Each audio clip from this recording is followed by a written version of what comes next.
Matt Hranek's bio is a lengthy one. To unfairly condense it, I could simply say he's a photographer, author, producer, and he recently launched the magazine W.M. Brown. He's somewhat of an epicurean polymath, cigar lover, wine enthusiast, and arbiter of the timeless Barbour jacket. The list could certainly go on, but I'd rather let him tell it. We talk about coffee, travel, and everything from 1960s Volkswagen Beetles to modern-day Land Rovers. It was really a thrill to sit down to chat with Matt, someone many may consider to be larger than life. He's always on the go, and he's undeniably become one of the most influential lifestyle figures in today's society as we further ourselves into a digital age while still appreciating the past. This discussion felt like 15 minutes, so I think you'll dig it. I'm your host, Wesley Smith, and you're listening to the Standard Age Podcast.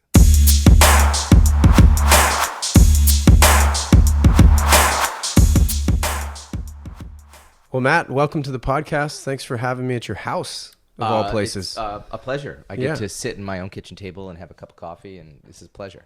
Yeah, that's awesome. Well, just getting right into it, tell us a little bit about like where you grew up and what that was like. So I grew up in upstate New York. I grew up in Binghamton. I grew up in a big Italian/Slovak family, but the dominating ethnic force was Italian because my mom's Italian. So she's one of 11, is a big extended family, lots of cousins. I have one brother, but it just seemed like it was such an expansive family because of, just all those cousins around. And Sure. It was a lot of fun growing up there. I loved growing up in Binghamton. It was sort of like a mini metropolis. IBM was there. It was a kind of a boom town up until, from the Industrial Revolution up until the 90s. And it kind of fell off, and as a lot of upstate New York did in terms of economy. But when I grew up there, it was just, it was Disneyland. It was just awesome. And it was that perfect balance between an urban environment-ish, right? Small city. And, 10 minutes out of town on your bicycle, you were in the middle of open fields and rivers and streams. And so it was a really nice balance growing up. Right. That's awesome. So what were your parents doing? So my dad was a sign painter and graphic designer. He hand lettered everything. He was a pinstriper. He really studied old craft. He got accepted to go to Pratt came to New York and was like, this isn't for me. Went back and got a job working in a really old school sign shop. And so my dad, my dad kind of sowed his oats there and then launched his own firm. And then my mom was a beautician. So my mom had a beauty shop in the house of some level, of some incarnation for all my entire life. So like, I never went to a barbershop. Like, I didn't even know what a barbershop was. Like, my mom had chair dryers and cosmopolitans, and it smelled of like perm and hair dye down. You know what I mean? But That's awesome. But it was, both of my parents were very kind of independent business people, always kind of working for themselves. I mean, I remember my dad working for himself more than working at the sign shop, but, and he was really into cars. So that's why he kind of studied a lot of that old craft. So he pinstriped and lettered cars. He's got cars in the Ford Museum that he had pinstriped because he was watching all these guys die out, and he loved that sensibility of old craft. So he was painting American cars primarily? Yeah, he was painting. Listen, he was painting everything from hot rod dragsters, right? Because Watkins Glen we had 5 Mile Point Speedway. We had a lot of car racing up in New York. So he was painting dragsters to fire engines, to custom cars, to restored Model A's, because all those Model A's and everything in Model T's, they were all pinstriped by hand in the factory. So, and then, hand lettering and gold leaf and all that stuff. I mean, I saw my father passed away when I was quite young, and he was quite young, but it was just at that point where vinyl signs were coming in, and right? And like any new technology, he was really, really into new technology. But the reality now, if he was still around, like, he was such an incredible craftsman. And now look at, that is such a high craft now, right? Oh, sure. So, I mean, hand pinstriping? Hand pinstriping, hand who does that? Gold leafing, show cards. It was amazing. So he was really good at, grade school art projects when I was a kid. So. Yeah. So what kind of baloney were you using as a kid pretending to do your cooking shows? Dude, I was old school Oscar Mayer. Like, it's funny. We had this amazing Italian deli called Masciarelli's, and everything was made in-house. Like, it was incredible. But, like, as a kid, you're like, I don't want the homemade mortadella. Like, I want like Oscar Mayer. Right. Right. So we made we were surrounded by all this amazing food. And of course, like bratty kids, we wanted everything processed. And that was also the time. Right. But I was definitely angling for Oscar Mayer. And I still love bologna today. I mean, I love bologna with passion. I mean, You do fried? I have had fried and I like fried, but I guess I've gone back in, basically mortadella is bologna, right? But I would rather eat that than anything, that and hot dog. So university, did you go to? Yeah, I went to school in upstate New York. I went to school in Rochester. Okay. I went and studied photography, art history there. I left for 1 year, one academic year, and went to school in Salzburg in Austria. There was an art exchange program there. I actually went to school in the castle stables where they filmed The Sound of Music. Oh, wow. Yeah, that was a lot of fun. That's insane. So what were some of your first jobs out of school then? I never really had a job, ever. Okay. I think I remember the two real jobs I had was working at the hospital cafeteria in high school, like where I really had to clock in, and then working at this coffee roaster when I was in college. But after that, I just was this kind of freelance grunt. I came to New York and I started assisting photographers, and I just wanted to be around photography and magazine making and image making. And, a lot of the alumni were kind of hardcore, big still life shooters when I got to New York. Sure. And I didn't care if I was cleaning toilets or picking up dry cleaning. I just wanted to be around those image makers. So that's what I did. And and that was 1989, really. So were you shooting Leica even back then? Because you're a big Leica guy. My first Leica I got in 95, right? I was a big Nikon guy, right? I love Nikons, but I really liked the idea of the rangefinder, but I couldn't afford them. Like Leicas were... Yeah, they're pricey. Yeah, they were other level. And there was a fly fishing shop that I hung out with called the Urban Angler that's still here. And there's this guy, Steve Fisher, who was John Fisher, who now owns it, his father. And he had an M2 with a meter prism up top, like a dedicated meter prism. Sure. And I was like, oh, I just love that camera, Steve. And he goes, I'll sell it to you. And I was like, well, how much is it? And I just had been kind of assisting and shooting, so I had a little bit of money. He was like, give me $400.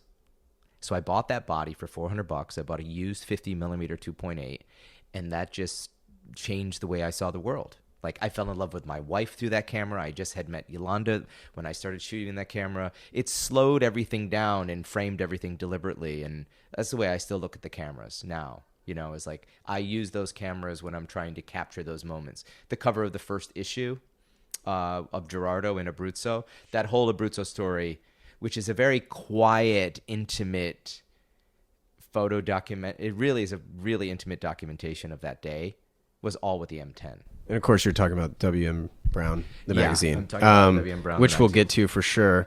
Named after the farm. That's right. So talk a little bit about that's been in the family. Well, that farm, so... Upstate New York. It's in upstate New York. It's in the Catskills. It's an hour from where I grew up, southeast, right? So, but I lived in New York, and I was thinking to myself, what am I doing? Like, where's the great balance that I used to have, right? Which was fly fishing and wing shooting and being in nature and not being in a rat race and not being piled up on each other, and things were quiet. And so I had always been renting these little houses in the Catskills or out in Montauk, looking for escapes. So when we finally had put enough money away, I did what I should have. I didn't do what I should have done, which was just buy an apartment. In New York City. Yeah, that would have been the smart financial move. But I knew I needed the mental escape. I needed to be away.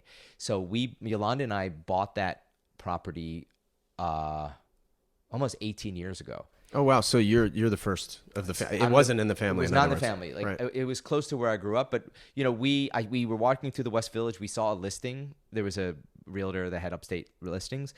It was the dead of winter. We drove up and looked at it, and I was like, Yolanda, if this looks this good in the winter, it's gonna be magic in the summer, because that's just the way upstate New York is. Like, it reveals all its ugliness in the winter, and it was magic.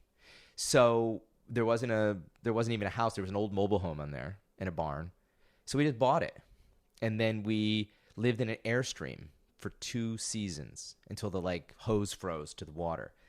until we ended up building that prefabricated house when Yolanda got pregnant. And that was my next question. So it's a prefab house. Yeah. So we lived very in the like, I don't know. I mean, I haven't seen too many photos of it, but it's almost like Le Corbusier. Exactly that. It's this Miesian box. It's this modernist expression. It's quite, it's kind of amazing because it blends in perfectly with the landscape. There's no, it's magic. It's a magical house. But we lived in the Airstream, and then we were sick of like peeing and crapping outside, basically, and bathing in the pond. You were camping. We were hardcore camping. Like, we cooked everything on the Weber. There was a refrigerator in the barn and a phone, but like everything happened in the Airstream, and then we built this. So we built this little cabin, which was meant to be a bathhouse. And as I was designing it with this local guy up there, this carpenter, I was like, you know what? Let's just make it a 1-bedroom little cabin. And because my brother built me a Japanese soaking tub, and the whole cabin interior was about that tub. So I was like, you know what? Let's put a little wall here, and then we could put a bed here, and so it became this kind of walled in. That's awesome. Yeah. So is your brother a woodworker, or is he brother's just an industrial designer? Specializes in onsens, or no, he is. My brother is very, very handy. And the problem with that tub was it couldn't be filled 24/7, that's how Japanese tubs work, right? So the wood swells and they're watertight. So he built it and finished it like a vintage surfboard with tons and tons of layers of surface. So I mean, it's totally waterproof, right?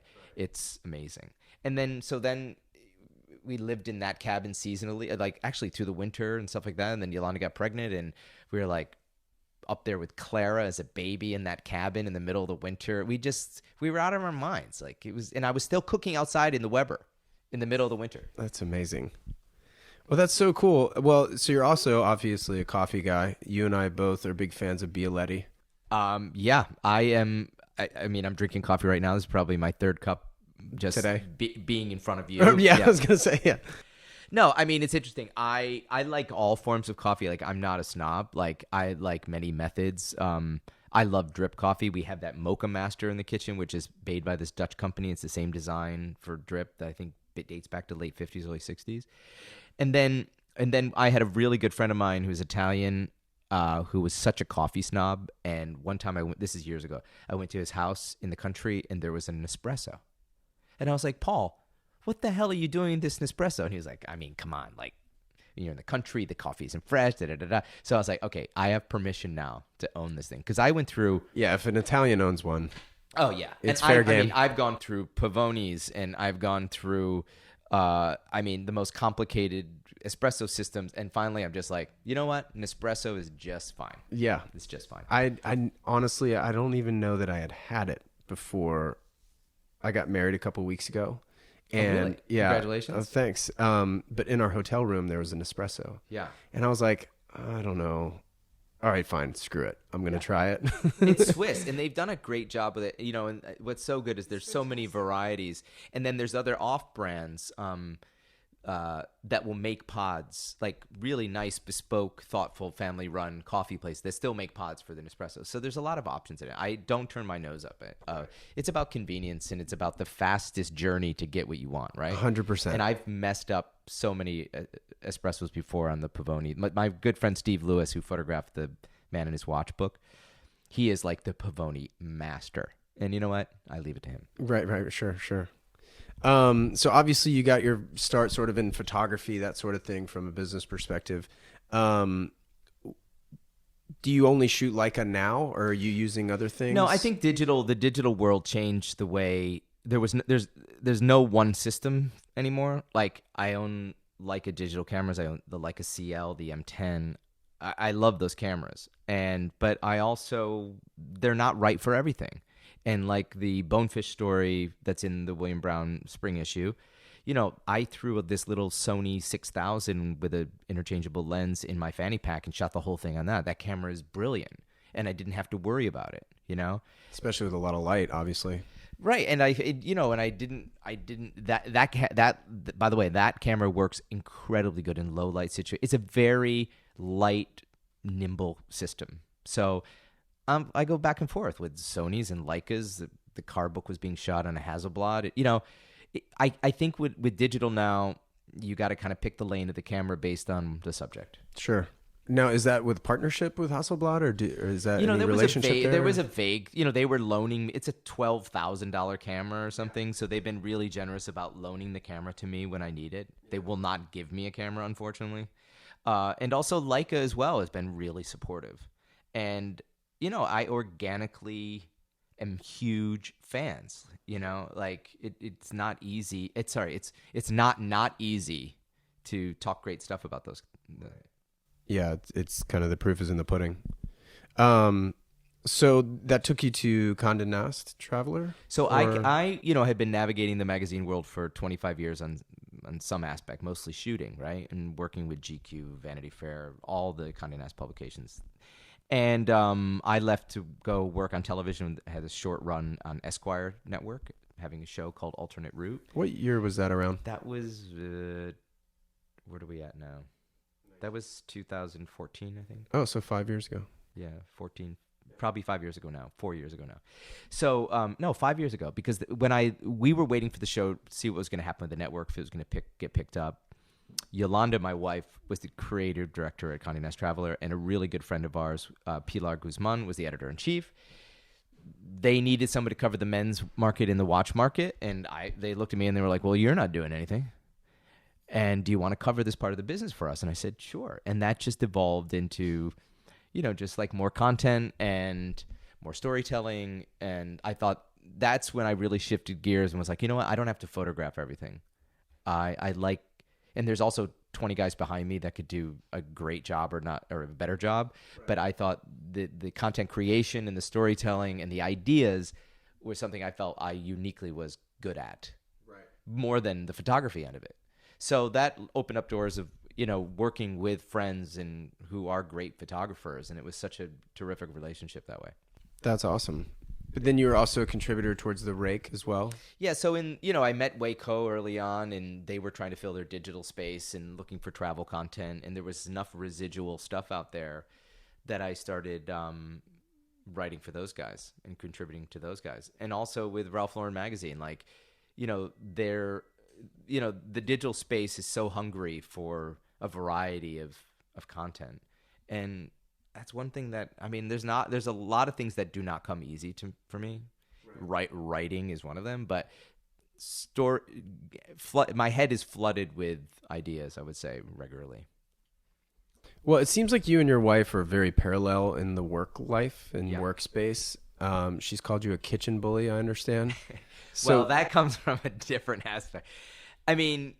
The kitchen bully article that was in the New York Times, which will go down in history now that you've revived it up that. again. Everyone will be Googling it. No, it came out in a very tongue-in-cheek way where I was like, listen, I grew up in an Italian family with amazing cooks. Yolanda didn't. Like, the osmosis of understanding the kitchen is just natural for me. And also, I grew up with pushy Italians. So, I just was like, if you don't know how to chop an onion, step aside. I got this, It came out of a very helpful place, but I guess I got this reputation of just being a bully in the kitchen, which I've mellowed out. And Yolanda is definitely much better in the kitchen. But in the early days, it's sort of that thing where you're like, I could do it better, so I'll just do it. Right, right.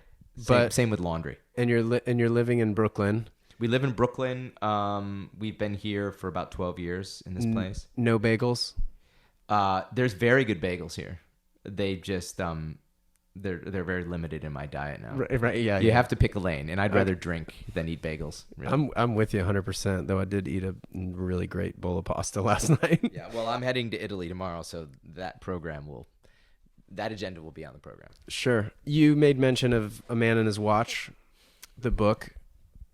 How did that start? Conceptually, what day did you wake up and say, I just really want to make a watch book? Well, the thing is I was approached by Artisan, who is the publisher, who do beautiful, beautiful books, mostly cookbooks. And they were trying to figure out a way to do a book in the men's style space or men's space. And I really, there's shotgun shooters and there's snipers. I'm more of a shotgun shooter, right?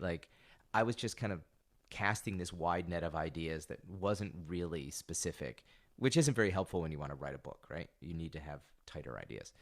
So when I was covering the watch market for Condé Nast and running across all these kind of amazing characters, mostly men with great watch stories. I was coming home and I was telling Yolanda about it.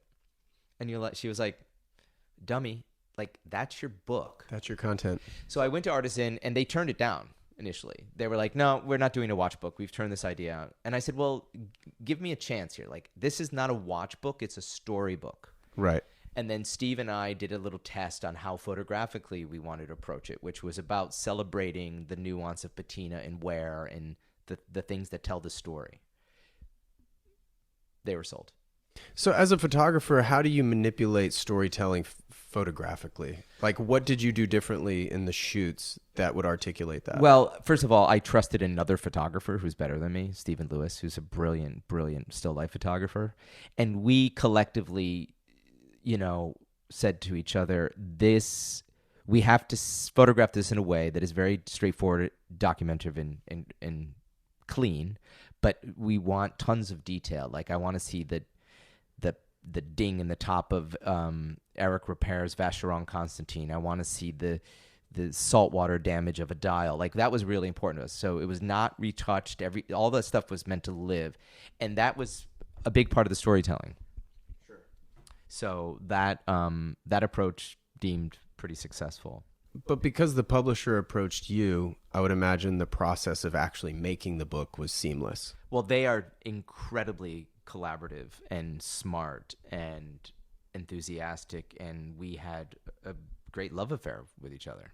And they were very receptive to my ideas, even the naive ones, and they were really brilliant in the idea of its construction, design, and marketing. So what was the relationship before you launched the book? Because they came to you, obviously they knew you. Well, I had known them socially, and there was and friends had books with them. See. So I had met Leah, who's a brilliant publisher. Cool. And and she's fun to talk to, and we batted around ideas, and she's really open to it. And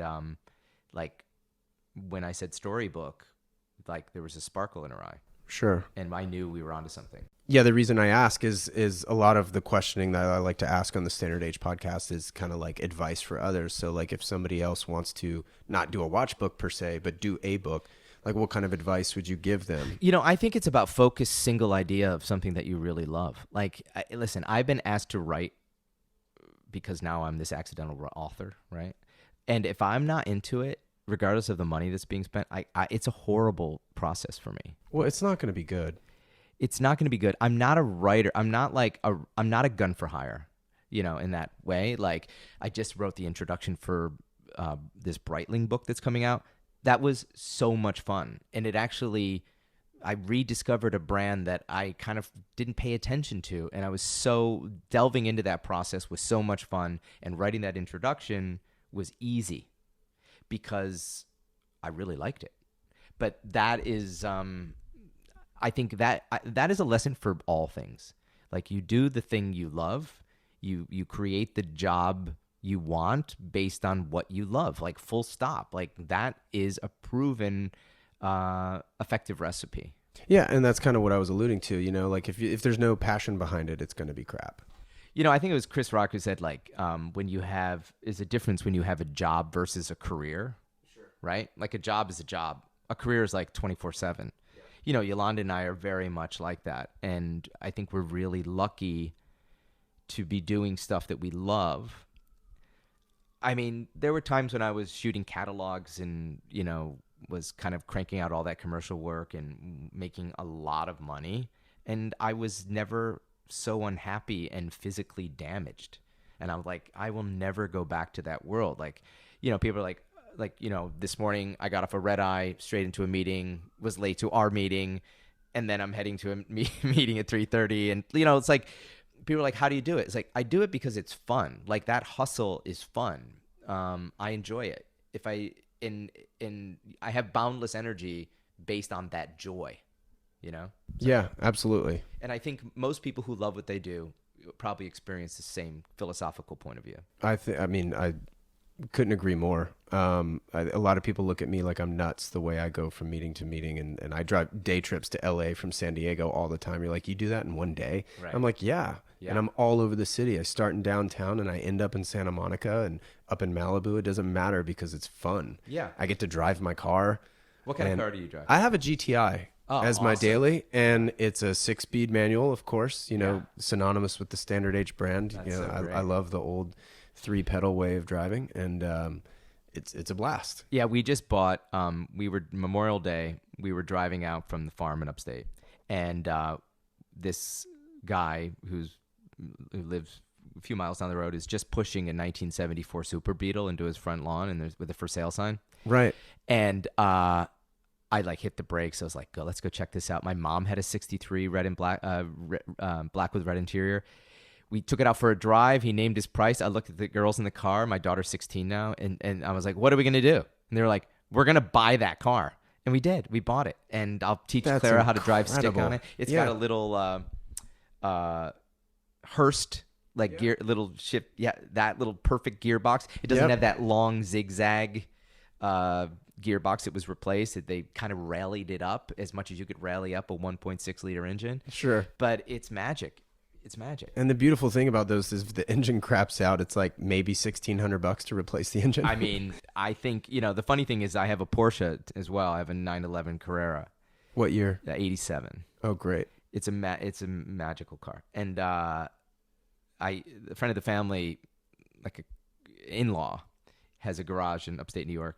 And I'm like, oh, Tom, can you work on this car for me? The brakes are soft. And I was like, do you understand Porsches? And he was like, Matt, I repaired VW bugs my entire career. Like, the Porsche is the same. It's the same car. And he's totally unintimidated. And it's great because his rates are a lot cheaper than going to the Porsche. Oh, for sure. Yeah. Yeah. $120 an hour or whatever it is. Well, yeah. Maybe more. Yeah. Well, yeah, I mean, on the topic of cars, we'll just bounce around. You're a big Land Rover fan, right? I love Land Rovers. What do you have? I have an LR4 that's my daily driver, and I've been into LRs ever since they made that car. I have up at the farm right now on a semi-permanent loan from a friend of mine, a Series 3. Right. 1973 Series 3. Awesome. It's amazing.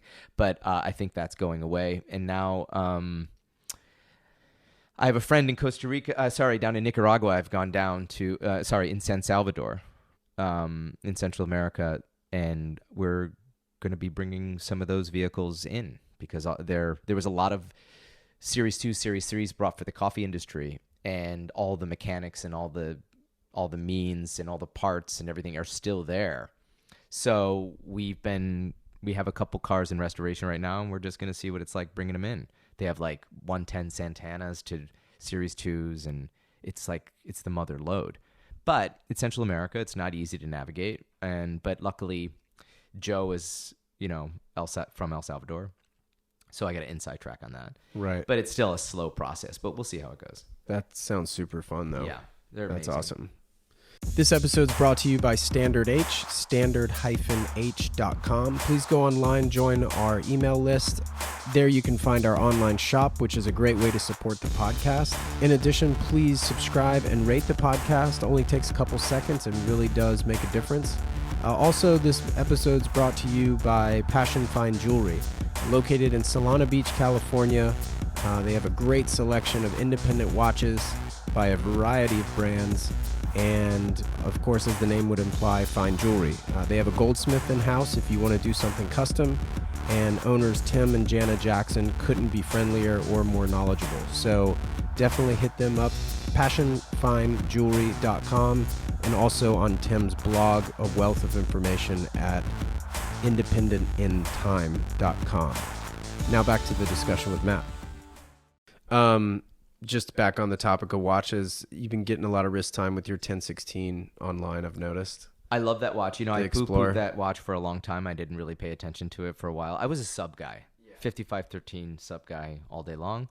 I poo-pooed there's two watches that I kind of poo-pooed. I poo-pooed the red sub. I was like, what do you need a red sub for? Well, of course, I bought a red sub. And then the 1016, I came to the game late because they're getting very expensive. Yes. And I don't buy watches without selling watches, so I had to do a couple chess moves. But that watch I got through Crown and Caliber in Atlanta. Great. And of course, I trust those guys. They sourced it well, and that's what I knew. I knew I had to find that watch from the right source, a trustworthy source. And I saw it, and I was like, okay, guys, You hold on to that. Like, I need to make a couple chess moves, but that's my watch. That's great. And they were really generous, and they did that. And then I sold 2 watches and bought that watch. You've been to Wanna Buy a Watch, I'm sure. I love. I was there yesterday. Oh, were you really? Yeah. So I remember about 6-8 years ago, I saw one that Ken had, and I was just like mesmerized by it. Yeah. It was $4,500. That's what they were going for. I know. And I look today now, and I'm just like, what was I thinking? Listen, a year ago, there was a root beer GMT sitting in a case of a friend of mine for $4,000, and I was like, it's too much. It's ridiculous. I mean, the market is ridiculous. I mean, I have watches now I'd never be able to afford. Like, my 5513, I think I paid $1,700 for it. My brother and I bought them around the same time. He bought his in a flea market in LA, and I bought mine on eBay and mine has gone tropical since I've owned it. It's just but it's crazy. Like, right. I never bought watches as investments. I never bought them as, like, I'm not a collector. I just like them. So if I didn't really fall in, like, I never liked Daytonas. They never spoke to me. And I've had opportunities to buy Daytonas all day long from, 20 years ago. I was a Submariner guy. I also came to the Omega Speedmaster game late. And I loved Speedmasters, and I wish I bought a pile of them. Right. Sure. But you can't go through life kind of navigating like that. Rightful owner of a Winnie the Pooh watch too. That was my first watch. My grandmother, when we were growing up on my father's side, Anna, every Christmas she just would plop down the Sears catalog and was like, pick out your present. How old were you? I think I was 5 when I got that, 5 or 6. And my mom had kept it in her jewelry box until I was like, do you still have that watch? And she was like, yep. Pulled it out, and there it was. Mine was the Mickey Mouse.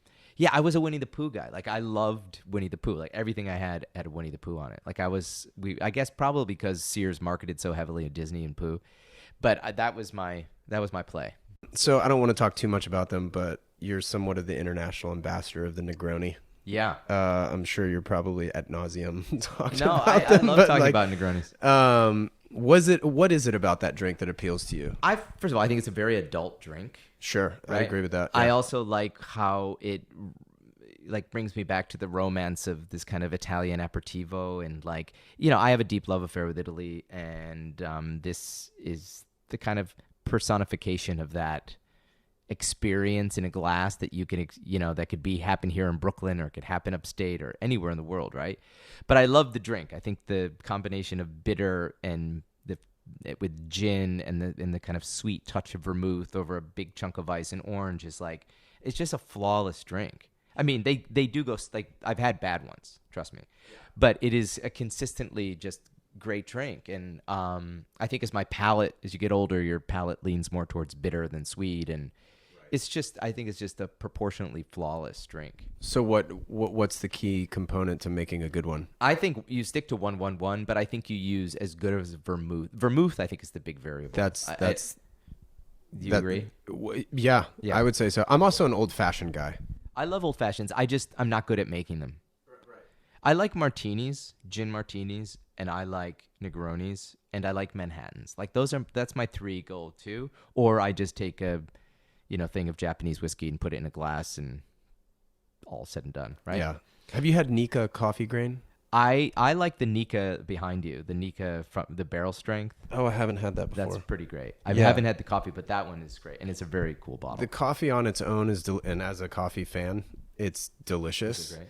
But making that into an old fashioned, it's really complex and delicious. I think you should try it. I'm so lazy when it comes. Well, just get it at a bar. Yeah, so many bars have these things now. That's the thing is my friend Morgan Weber, who does the happy hour section of the magazine, I'm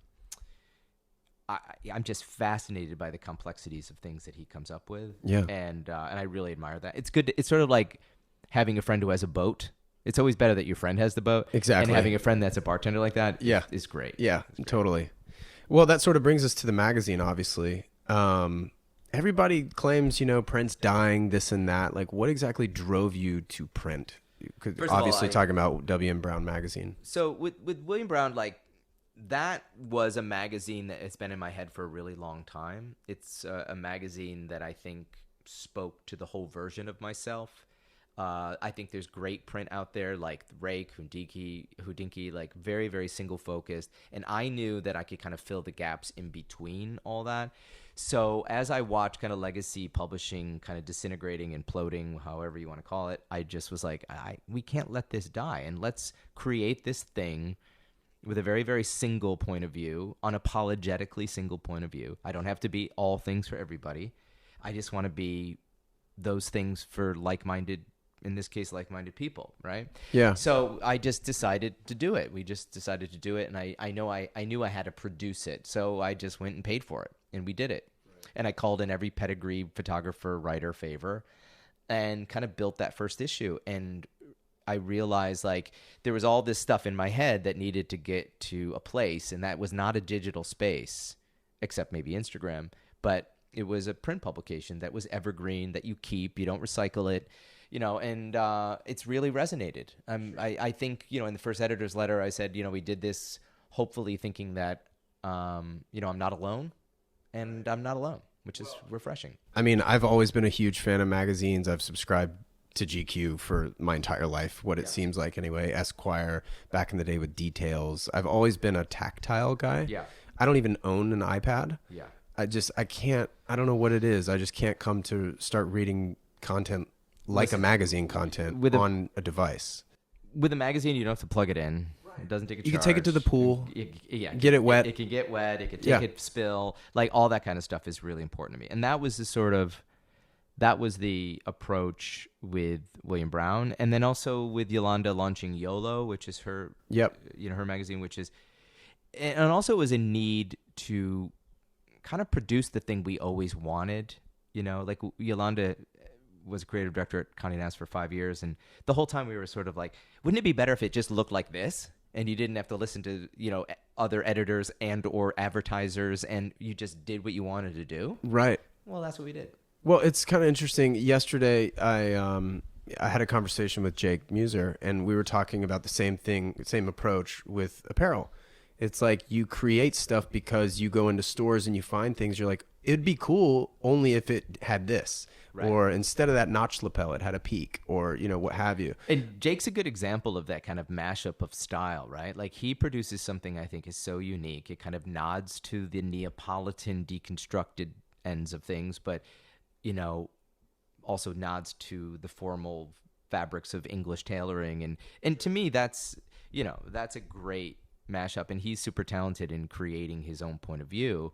And people like that point of view. I feel the same way about all kind of niche things, right? Yeah, and with your magazine, if I could put words in your mouth, like for me, I feel like it very much reads like a blog in its concise type of format with each feature. But then again, it's also really diverse, but has the refinement of like Town and Country. Well, you said it better than I could say it, but it definitely finds its modern inspirations through the digital space. Like this magazine was kind of birthed through kind of an Instagram point of view, or a Tumblr before that.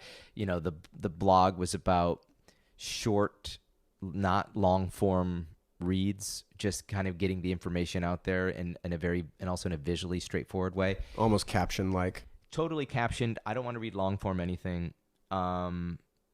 There are magazines out there for that. Like that's why I like The Economist, or I like New Yorker. Like that's what that's for. This, I think, in terms of the men's style space, was just about getting the information out there, a little bit of storytelling, a little inspiration, and maybe in that we fuel your hunt, right? Like I'm not giving you all that information. Like you find it. Yeah. If it really does appeal to you, then you can take the ball and run with it. Take the ball and run with it. Like I will lead you down the path, but you got to finish it. So was that sort of the goal, to sort of give people nuggets as opposed to? I think, at one point my wife was like, on the first issue, she said, you can't do a magazine like this. Like you have to have more service. And I was like, I can do whatever the hell I want. Like it's my magazine. But she was right. Like, I didn't want to come out forward facing, really salesy and selling stuff. And, even though let's face facts, like you can't produce this stuff without support of advertisers, quote, right? Sure. But the only complaint I had that people really vocalized to me when they saw me was like, I want to buy everything in that magazine and I don't know how to do it. You didn't give me the tools. And I'm like, okay, we'll change that. And that's what we did in the second issue. I captioned sources, and if it was a vintage piece, who made something like that. Like you could say like, oh, if you don't want to go dig out on M65 in the Salvation Army, you can go to Sid Mashburn, who makes one inspired off the original design, and it's not musty and stinky, and it's probably in your right size. So like I thought it, and also I want to support all those brands that I really like out there. Well, sure, because without them, you wouldn't have the photos. I wouldn't have the photos. And I also wouldn't have the inspiration. So like, right. Like so Sid Mashburn and Drake's and Jake, like all those guys are who this magazine is about and for. Like that's the most inspiring, are those men around me like that. Absolutely. So what are the similarities between doing a magazine and say a book? Is there any crossover? You have a lot more time on the book. The magazine is like idea, and then it's crunch time. And and Yolanda and I sit at this table every morning with like her pulling up an Excel sheet. Like she's the organized one. Okay. And I couldn't do it without that. You really need to be militant, because you got to work backwards from your release and your press date. Like there's a little bit more wiggle room with the books, and you have maybe a year, 2 years to get it done. Even quarterly, there's a lot of organization that has to happen. A lot of. What's on the Excel sheet? Those are just the dates? No, it's like what story plugs into what section, who's writing it, when is the photos due, what kind of art is going to be approached to it, what's in, what's not, what needs to get done. It's like. Yeah, sure. Because now we have the magazine formatted in a way where we kind of plug in sections. So I could have happy hour and say to Morgan, like, what's our winter drink or what's our fall drink? And, right. That's, or like, what's our street style inspiration for this season? So that's making life easier in terms of a formula, but still you got to get that stuff in. What would you say have been the easiest parts of doing either one, the magazine or the book, or both? Like, what are some of the easy? I think once you establish the idea, it's easy. I think a friend of mine who's been in publishing for a long time, he's like, how is all this content sustainable? The content sustainability is endless for me. Yeah, I was going to say, how could it not be? Everything's evolving. And I see... Not to degrade what your friend said, no. But I mean, for some, like, I'm not good at math, right? Okay. Like, I'm not good at fixing stuff, but I know that I can develop and create stories, and particularly about stuff that I like. And I like a lot of stuff. So that part is easy. Distribution and all that stuff is not easy. But, it's sort of, the magazines is existing now also as a platform to other things, right? Kind of bringing that William Brown, the W.M. Brown kind of lifestyle to the forefront to bring it alive, to make it alive. That's I think the long-term plan for the magazine. So if I'm sort of picking up what you're putting down, the hardest part you would say is probably the distribution? The hardest part is like anything is getting something to market. Yeah. It requires lots of endurance. What does that take for a magazine? How do you do it? Well, the first one we sat at this table and mailed out thousands by ourselves, click and ship. I mean, it was like absurd. And only advertising basically through Instagram? Only through Instagram. That's amazing. Which I love. I love that. I love the engagement, right? Yes. I like talking to people through Instagram. I like the engagement. I like meeting like-minded people. I think it's incredible. And that's sort of what happened with that.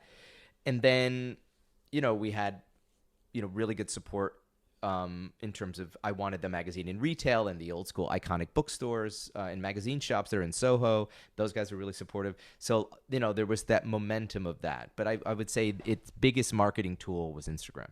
So these old school bookstores, are they excited to see somebody like yourself? Excited. Because they're dying for new books to come out, obviously, to keep their doors open. Big shout out to Iconic. Like those guys on Mulberry, Prince, Kenmar, Kaza magazines on Hudson.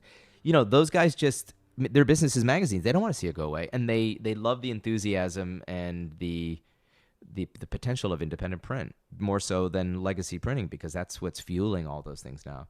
And they're incredibly supportive, and they sell a lot of magazines. It's like it's a lot of it's great to be able to walk into a place, see it, pick it up, buy it. Yeah.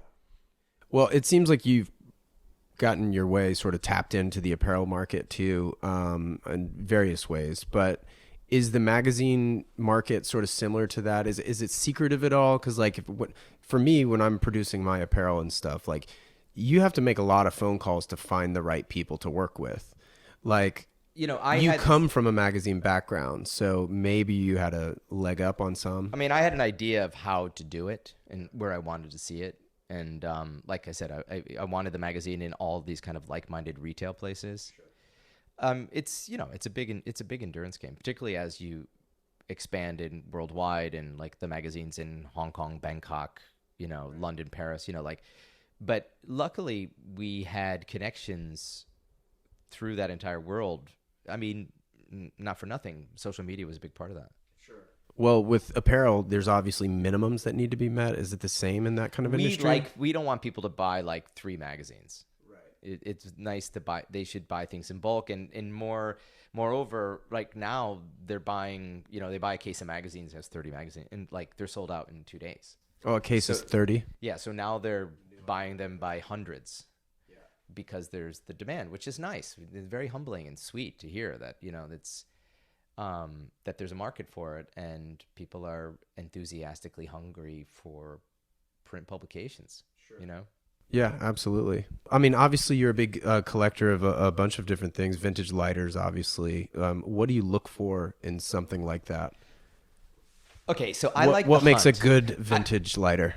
I like the hunt. So collecting has come based on that kind of DNA in my head about the hunt, the finding the thing, right? So for a while that was antlers, and then it was